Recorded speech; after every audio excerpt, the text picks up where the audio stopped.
नमस्कार। मैं राजा भारत की आत्मा हूं। मुझसे ही आपके देश का नाम पड़ा भारत। मैंने इतिहास की बहुत सारी घटनाएं अपने अंतःकरण में समाये रखी हैं। ये आपको अपने गौरवशाली इतिहास और तुम्हारे शूरवीरों के साहसिक कार्यों से अवगत कराएंगी। आज मैं आपको कहानी सुनाता हूं एक अनोखे वीर पुत्र की, जिसका नाम था छत्रपति शिवाजी महाराज। सन 1627 ईस्वी पूरे भारत पर मुगल साम्राज्य का आधिपत्य था। उत्तर में शाहजहां तो बीजापुर में सुल्तान मोहम्मद आदिल शाह और गोलकोंडा में सुल्तान अब्दुल्ला कुतुब शाह।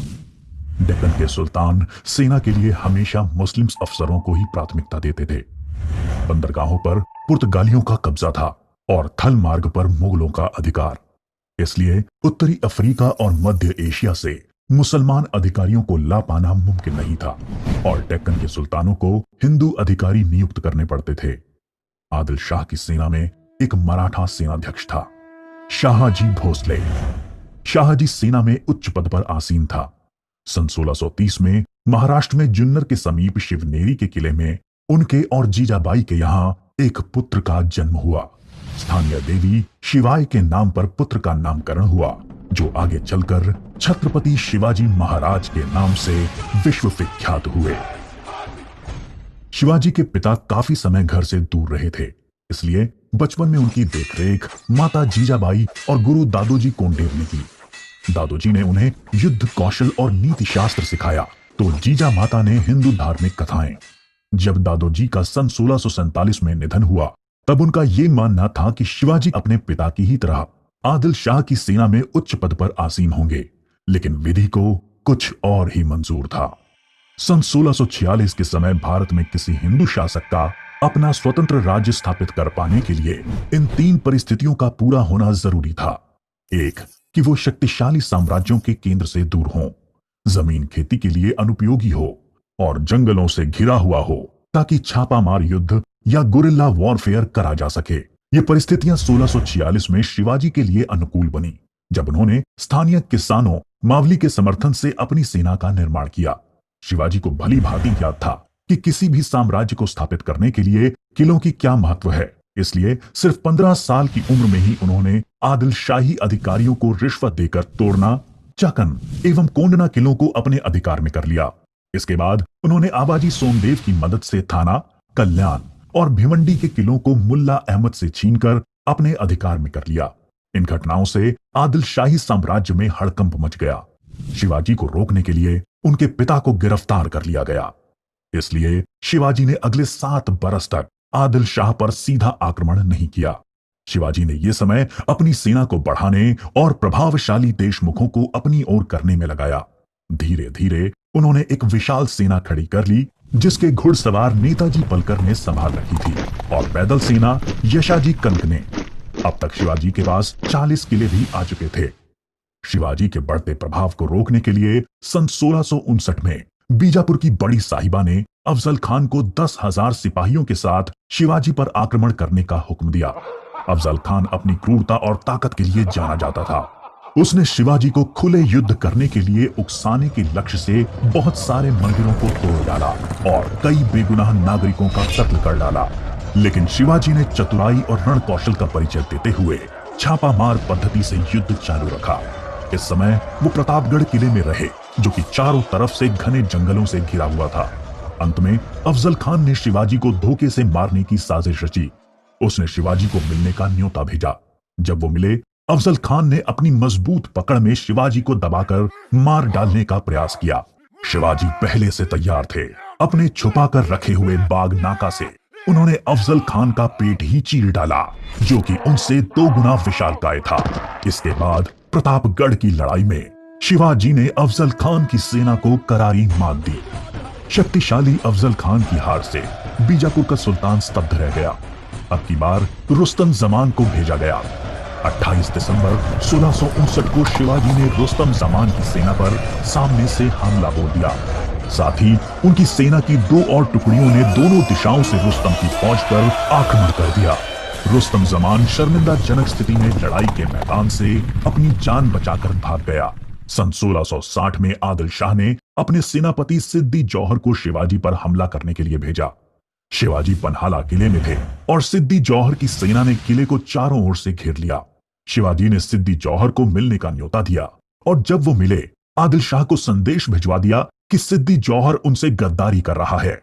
इससे आदिल शाह और सिद्दी जौहर के बीच लड़ाई छिड़ गई, जिसका फायदा उठाकर शिवाजी एक रात अपने 5000 सिपाहियों के साथ पन्हाला किले से बाहर निकल आए। बाजी प्रभु देशपांडे ने न सिर्फ सिपाहियों के साथ दुश्मन सेना को उलझाए रखा, जिसकी वजह से शिवाजी सकुशल विशालगढ़ पहुंच गए। इस लड़ाई में बाजी प्रभु देशपांडे को अपने प्राणों से हाथ धोना पड़ा। उनको महाराष्ट्र के इतिहास में एक महान योद्धा माना जाता है। इसके बाद बीजापुर की बड़ी बेगम ने औरंगजेब से शिवाजी को पकड़ने के लिए विनती करी। उसने अपने मामा शाइस्ता खान को 1,50,000 सैनिकों के साथ शिवाजी से युद्ध करने भेजा। शाइस्ता खान ने अपनी विशाल सेना के बल पर पुणे पर कब्जा कर लिया और शिवाजी के निवास स्थान लाल महल पे अपना बसेरा डाल दिया।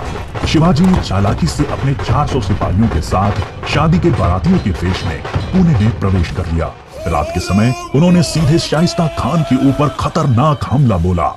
खान ने खाकी से कूदकर अपनी जान बचा ली, पर शिवाजी की तलवार की वार से अपनी 3 उंगलियां गंवा बैठा।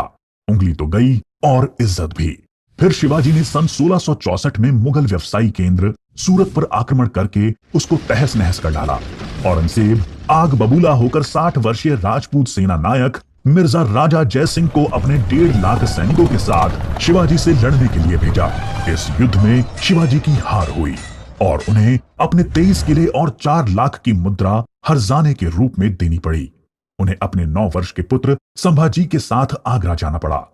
शिवाजी को नियंत्रित रखने के लिए पहले यह तय हुआ कि उन्हें मुगल दरबार में कोई पद दिया जाए, लेकिन औरंगजेब ने उसको बदलकर शिवाजी को घर में कैद करने का आदेश दे दिया।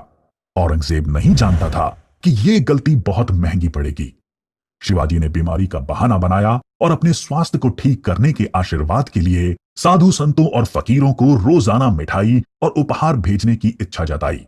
एक दिन वो खुद श्रमिक के भेष में सामान के डब्बे में संभाजी को छुपाकर बाहर निकल आए। वो मथुरा, काशी, गया, पुरी के बाद गोलकोंडा और बीजापुर होते हुए रायगढ़ पहुंच गए। 1670 तक शिवाजी ने कई लड़ाइयां लड़ते हुए 4 महीनों के भीतर अपने राज्य का बड़ा हिस्सा मुगलों से स्वतंत्र करा लिया। सन 1671 से 1674 तक औरंगजेब ने भरसक प्रयास किया शिवाजी को अपने अधीन करने का, लेकिन वो बुरी तरह से असफल हुआ। उसने अपने उत्तम योद्धाओं जैसे दाऊद खान और मोहब्बत खान को शिवाजी से लड़ने भेजा, लेकिन सबको मुंह की खानी पड़ी। इसके साथ ही सन 1672 में अली आदिल शाह की मृत्यु हो गई और बीजापुर सल्तनत की स्थिति में चला गया। आखिर वो दिन आया जब गगा भट्ट ने 6 जून 1664 को पूरे उत्सवनुमा वातावरण में हिंदू परंपराओं के साथ शिवाजी का राज्याभिषेक किया। वो मराठा के राजा बने और कई सदियों के अंतराल के बाद हिंदू रीतियों, तिलक, जनेऊ और वेदों के उच्चारण के बीच किसी राजा का राज्याभिषेक संपन्न हुआ। शिवाजी की महानता सिर्फ उनकी बहादुरी और युद्ध कौशल में ही नहीं थी, वो एक योग्य प्रशासक भी थे। उन्होंने धर्म के आधार पर कभी किसी के साथ पक्षपात नहीं किया। उनके कई अधिकारी, यहाँ तक कि उनके व्यक्तिगत अंगरक्षकों में कुछ मुसलमान भी थे। उन्होंने कभी किसी भी नारी का निरादर नहीं किया, यहाँ तक कि युद्ध में हारे हुए दुश्मनों की स्त्रियों को भी सम्मान सहित वापस भेज देते थे। गुरिल्ला युद्ध, किलों का उपयोग और नवसेना का निर्माण भारत में पहली बार शिवाजी ने ही करा। उन्होंने 4 किलों तथा 2000 सैनिकों से शुरुआत की थी और उनकी मृत्यु के समय तक ये गिनती 300 किलो एवं 1 लाख सैनिकों की हो गई थी। मार्च 1680 में शिवाजी का स्वास्थ्य खराब हो गया। तेज बुखार और पेचिस के चलते 5 अप्रैल 1680 को 52 साल की छोटी सी उम्र में इनका स्वर्गवास हो गया। औरंगजेब ने सोचा कि शिवाजी की मृत्यु के बाद मराठा राज्य खत्म हो जाएगा, लेकिन ऐसा हुआ नहीं। पहले उनके पुत्र संभाजी ने और उसके बाद छत्रपति राजा राम ने मराठा शासन की बागडोर संभाली। औरंगजेब को करीब 25 सालों तक मराठाओं के साथ युद्ध लड़ना पड़ा, जिसकी वजह से वो अपनी मृत्यु के समय तक पूरी तरह से बर्बाद हो चुका था।